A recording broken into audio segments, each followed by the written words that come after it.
Ça y est, on vient enfin d'avoir accès à toutes les fonctionnalités d'Owan. Celle qui nous manquait le plus, la vue. Oui, vous avez très bien entendu, c'est un outil ultra pratique notamment pour identifier des objets ou des choses dont on ne connaît pas le nom. On va tester tout ça ensemble dans quelques minutes, mais d'abord, parlons d'une grande annonce. Pour rester en tête d'affiche, ChatGPT n'a pas fait les choses à moitié. Un véritable rallye d'annonces, chaque jour une nouvelle fonctionnalité est dévoilée. Certaines sont anecdotiques, d'autres marquent un tournant.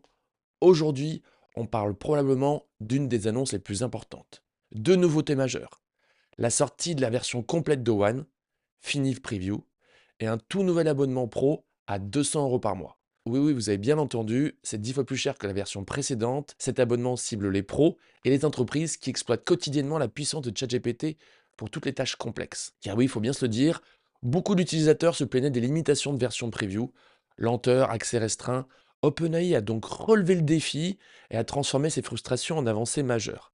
Avec un abonnement payant, vous débloquez des limites d'utilisation bien plus élevées, ce qui permet vraiment d'exploiter le potentiel de l'outil. Allez, on regarde tout de suite les graphiques de performance fournis par ChatGPT. En résolution de problèmes mathématiques, on passe de 50 à 78%, voire 86% pour la version Pro. En codage, c'est encore plus impressionnant, on grimpe de 26 à 64%. Ces chiffres montrent une progression fulgurante à peine un an, hein. Alors oui, on passe pas nos journées à résoudre des théorèmes, mais imaginez les implications pour le codage. On entre dans l'ère du no-code.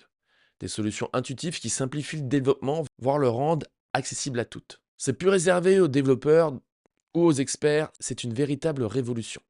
Il y a quelques années, on conseillait à tout le monde d'apprendre à coder pour sécuriser un emploi. Aujourd'hui, la tendance pourrait s'inverser. Ce n'est pas un appel à ignorer les compétences techniques, mais plutôt une invitation à suivre nos envies et à explorer ce qui vous passionne.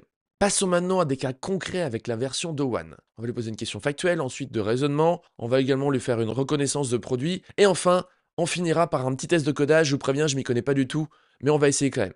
Allez, on va commencer par une question simple. Combien y a-t-il de lieux de culte en France? Comme la version preview, Owan n'est pas connecté à Internet, mais sa base de données est régulièrement mise à jour. Pour une question basée sur des faits chiffrés, il n'a pas besoin d'utiliser sa capacité de raisonnement. Il s'appuie directement sur des données pour fournir une réponse. Et là, on peut voir qu'on est entre 50 et 60 000 lieux de culte. Cependant, pour tirer pleinement parti des capacités de ChatGPT, il faut poser des questions qui exigent un peu plus de calcul et des regroupements plus complexes. Par exemple, combien d'avions peuvent voler simultanément au-dessus de la France? Là, O1 doit combiner différentes sources de données, analyser et raisonner pour nous donner une estimation. En cliquant sur les étapes de son raisonnement, on peut suivre la logique derrière sa réponse. Il regroupe des informations, croise des données et livre un résultat cohérent en quelques secondes. Une performance impressionnante pour sa rapidité et sa précision. Passons maintenant à un autre cas pratique, la reconnaissance d'objets. Qui n'a jamais vu un objet ou un vêtement sans savoir comment il s'appelle?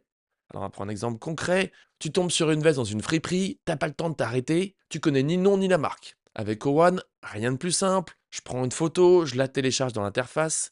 En une seconde, il m'identifie l'article. Parfois même en proposant plusieurs noms. C'est vraiment bluffant. Et sans plus tarder, on s'attaque à un sujet qui intéresse beaucoup de monde, le codage.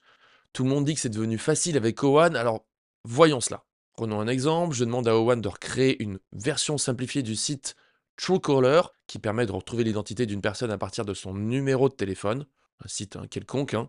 Et voici comment il s'y prend. Il commence par analyser les fonctionnalités principales du site, ensuite il identifie les caractéristiques techniques nécessaires, et enfin il génère le code HTML pour une réplique fonctionnelle. Une fois le code obtenu, il ne reste plus qu'à copier-coller le code dans un éditeur de texte, par exemple Blocknote sur Mac, l'enregistrer au format HTML en Unicode UTF-8, important pour que ça fonctionne, hein, attention.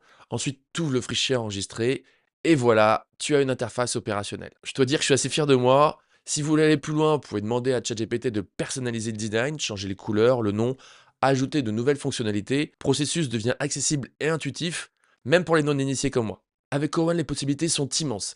Qu'il s'agisse de répondre à des questions complexes, de reconnaître des objets en un instant, ou coder des projets entiers, cette IA redéfinit totalement la façon dont on interagit avec la technologie. Et c'est que le début, hein. Donc prêt à tester, je dois vous dire que ça reste bluffant. À partir d'un site URL, on est capable de refaire déjà tout le front d'une manière extrêmement rapide.